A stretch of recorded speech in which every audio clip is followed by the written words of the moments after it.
તો કેન્દ્રીય ગૃહ અને સહકાર મંત્રી અમિત શાહ ગુજરાતના 2 દિવસીય પ્રવાસે ગાંધીનગર આવી પહોંચ્યા છે। આ પ્રવાસ દરમિયાન તેઓ કરોડો રૂપિયાના વિવિધ વિકાસ કાર્યોની નાગરિકોને ભેટ આપશે તેમજ સંગઠન અને વહીવટી તંત્ર સાથે મહત્વની સમીક્ષાત્મક બેઠકો યોજી ચિંતન કરશે।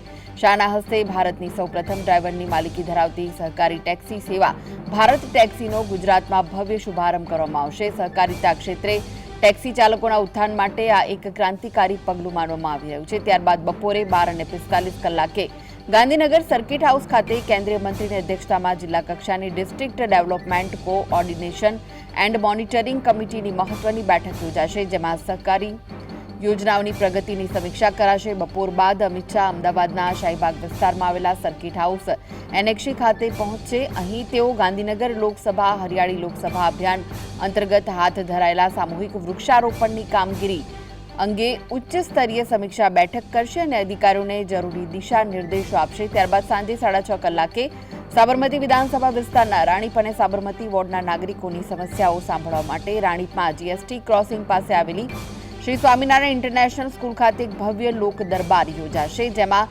ગૃહમંત્રી જનતાની વચ્ચે ઉપસ્થિત રહેશે।